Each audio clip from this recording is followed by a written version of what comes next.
7:03, I'm calling to order the meeting of the Wilmington Zoning Board of Appeals for June 13th, 2018. There are two matters on the list, on the docket today, one of which is asking for another continuance, and that would be on case 718, Bettering LLC, map 89, parcel 6A, to acquire a special permit in accordance with 3.4.6, 6.1.3, and 6.1.4 to construct a 48-bed rehabilitation facility over the site of the raised building for a property located at 362 Middlesex Avenue.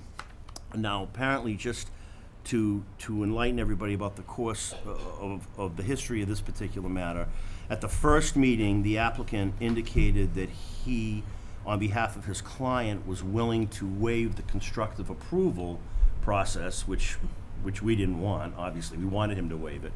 And he, on the record, acknowledged that he was going to go to every town board and get their approvals first, so the Zoning Board of Appeals would be their last stop. They asked for a continuance last time, I believe, to go before the Board of Health. Yes, Correct. and which they have. Okay, and now they're asking for a further continuance here so they can do site plan before the planning board. They're already started that process. Okay, so they're moving through the town departments as they said they would. Eventually, once they get all the approvals, assuming they do, they're gonna land back here before us for final approval.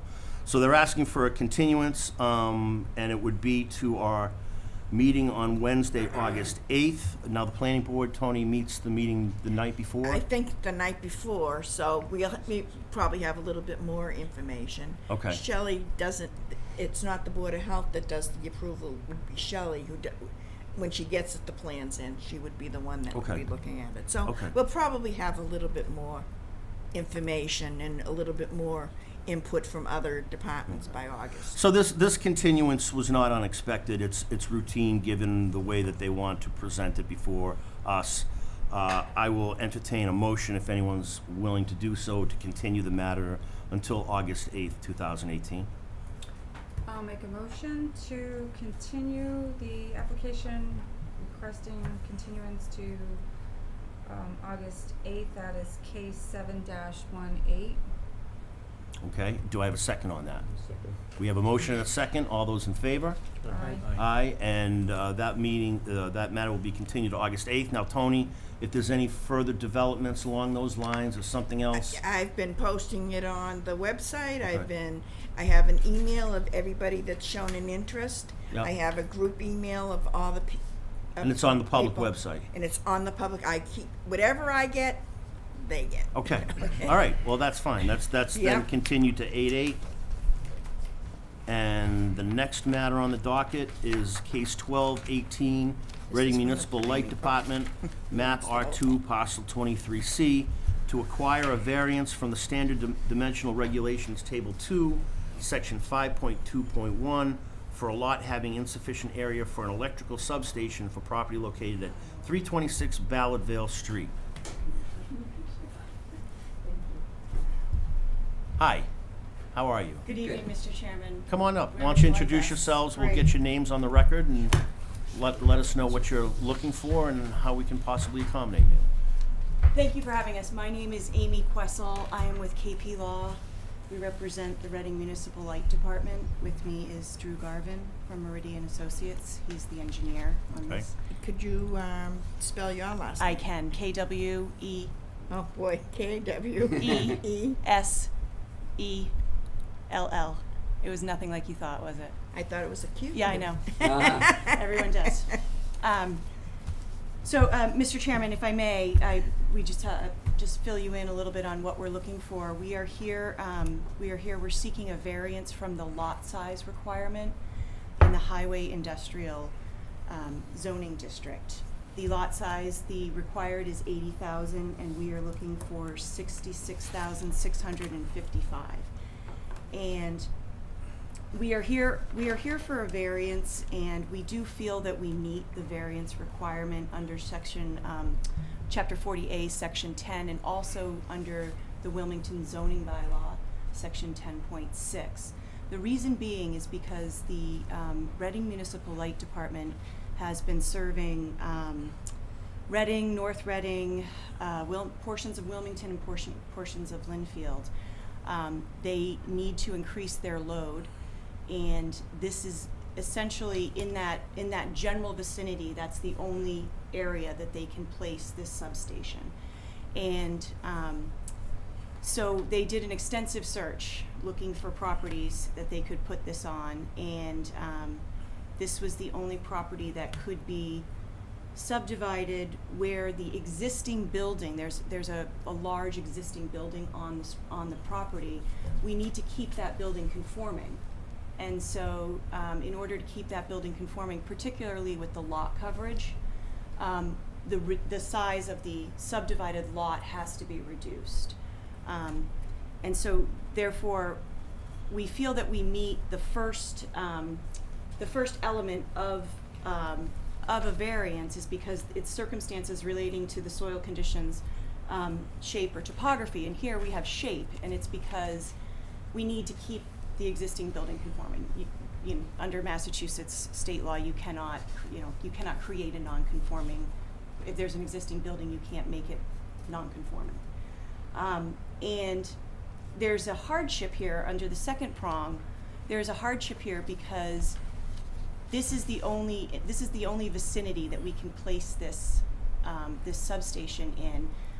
The Reading Municipal Light Plant has been, they have been in existence since, they've been serving Wilmington, portions of Wilmington since 1911, so over 100 years. They have a duty to provide electricity. They can't regulate when new companies and new residents, when they move in, the municipal light department doesn't have any say over who they can and cannot supply electricity to. And then due to the fact that it's in a commercial industrial area, we do not think that having this small substation would be any detriment and would not nullify any of the intents of the zoning bylaw. While the plan in front of you is it's an A&R plan, the substation, it hasn't been fully designed yet, but it is anticipated that the substation would have a maintenance building approximately 2,000 square feet, and we are estimating 3% of lot coverage on that 66,000 square foot lot. What was the coverage? I'm sorry. 3%. 3%. Mm-hmm. All right, well, we usually first go to the board for any initial questions of the applicant or any comments. Do we have any from the board? So, question on the hardship. So if we denied this, what would be the hardship? What would happen? We would have trouble, they wouldn't be able to locate a substation in this area. So there's coverage need in this vicinity. And so certain things that I guess that the Reading Municipal Light Department could do, which is maybe go to the DPU to try and get some kind of dispensation so they don't have to supply electricity to certain businesses, certain residents. But I mean, right now they're a public service corporation. And actually, what I failed to mention, and I apologize, is that the use is an allowed use as a public service corporation. So besides the size of the lot, every other aspect of zoning will be met. So I'm not sure if the hardship is actually on the Reading Municipal Light Department or on residents also. But it's not clear to me what the hardship is to the residents of Wilmington. That some wouldn't be getting electricity, and with. So how many wouldn't be getting electricity? That I don't know, because the load has been increasing, but what the municipal light department cannot control is the rate of the increase. And so we don't know how many properties are going to come online that we need to supply electricity to. But you do know that you're under. We do know that based on historical data, what's coming up, that we are going to need a substation, and it has to be in this vicinity to serve this vicinity, to serve the area. And you know, as of right now, there's no other, we've tried, different configurations, we tried, different properties. This is the only one in this area that can be subdivided. So, and you're taking a piece of land or a piece of property to do that? Yes, so, there's a rather large lot, and we are asking for it to be subdivided. So the lot would be approximately 15,000 square feet, if 8 and 66, 8, The lot, the total, the existing. It's over 500,000. right, it's the. Oh, it's the lot coverage, I'm sorry, Yeah. yeah. So yes, so it is a very, very large lot, but it has a very large building on it. So we have to keep that building conforming, and the hindrance is, lot coverage. And is that already been done with the owner? Was that already taken care of? The subdivision? Yes, except that we need a variance. So the subdivision is completed? No, we have to get the variance first, and then we would file an A&R plan, which is actually this plan. Yeah. We would file it with the planning board. We also need to go to the planning board for stormwater and for site plan review. There'd be no point in going forward without this board's. Is the, Yeah. the lot 1B that was created, I guess it would be the, I don't know, northern corner that comes to the front line, which would be the shortest line, which is about 109 feet. Mm-hmm. And there is, obviously, there's still over 277 feet of frontage there. What is the restriction, what is restricting you from moving that line further over to pick Area. up additional square footage? Area, so when we take that that additional 14,000 square feet to conform, Mhm. it takes away 14,000 square feet from the original lot, and the building coverage is in violation. So right now, the building coverage, as we've created this lot, there's a table in that A&R in the upper right corner. Yep. It's right at 30, under the proposed lot 1A, it's right at 35%, which is the maximum allowed. So that 14,000 Yep, square feet yep, tipped yep, the that's the scale piece. to break that coverage number. That was our original plan. Our original plan was to have the 80,000 square foot lot, and it was brought to our attention that Put the other lot in violation. put the Existing. with the existing large building on what would be on the new lot in non-compliance for building coverage. Is this powering just Wilmington, or is this for Linfield and operating in Wilmington? So this substation would be for Wilmington, and possibly a portion of. I'm not sure I of thought it was where it Linfield, reaches, to be yeah. honest. But I think it's worth noting, just based on your question, so that 14,000 square feet is not gonna be, can't be used towards anything else. It's not really, we're really just talking about lines on paper, and I know it's important to meet frontage and area, but we're really just talking about that area not being used as part of this lot, just to meet that building coverage number. And I know you said that the plans for the building are still underway, or you're still in development, but would whatever building that you put on there meet all of the forget about the lot size, it would meet all the setbacks Yes. and all It's the really just requirements? a small maintenance building is all that they need for a substation. It's only been done preliminarily, but yes, our intention is to meet all the setbacks, including the wetlands setback, which can't have a structure within 50 feet. There is a little wetlands ditch that basically runs along what would be the new rear property line of 1B. We're gonna meet that setback, we're gonna meet all the other we'd have to go in front of conservation and obviously get their approval and meet their And just requirements, but we just will. as another question, I realize that the existing lot is very big and there's another building on it, but what would prohibit Reading Light from negotiating some type of a deal with the existing owner of that property and actually locating the second building on that site? The issue there is two principal uses. So we couldn't consider a substation an accessory use to the commercial building that's there. Okay. Oh, that makes sense. Yeah, we went over that. Yeah, we have gone over. You tried, oh, you already tried that? We've Okay. looked at, we've looked at They were all they of were our in options. a couple of times. Does RMLD have a leasehold agreement with the owner?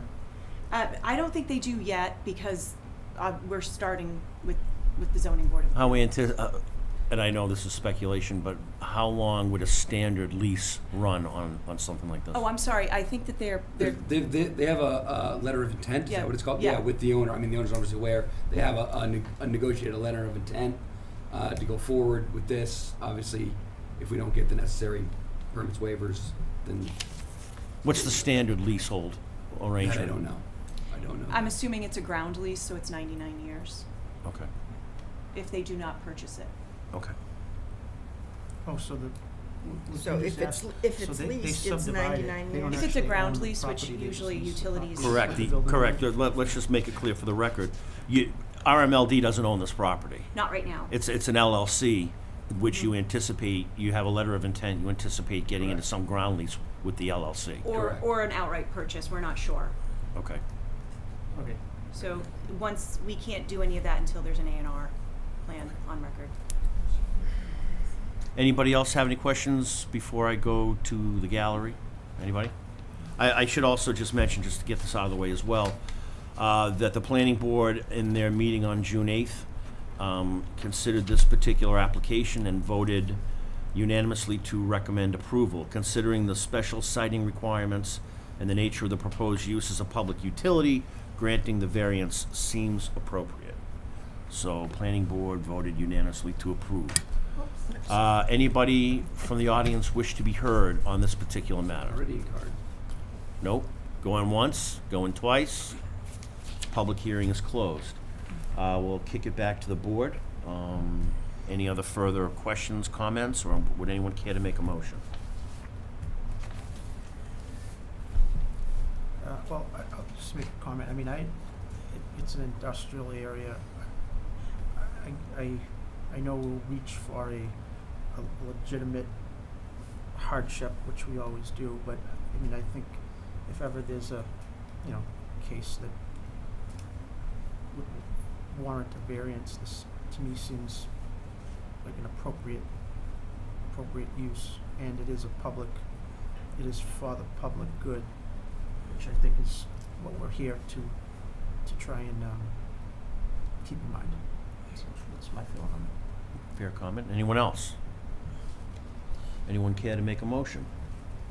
I make a motion to approve the request for variance for case 1218 to acquire variance from standard dimensional table regulations 5.2.1. We have a motion. Do we have a second on that motion? I'll second. We have 2 seconds. All right, all those I'll in take Jackie, she's the closest. all those in favor? Ladies first. Unanimous. Thank you. Thank you. Good luck. Thank you very much for your time. Power up. All right.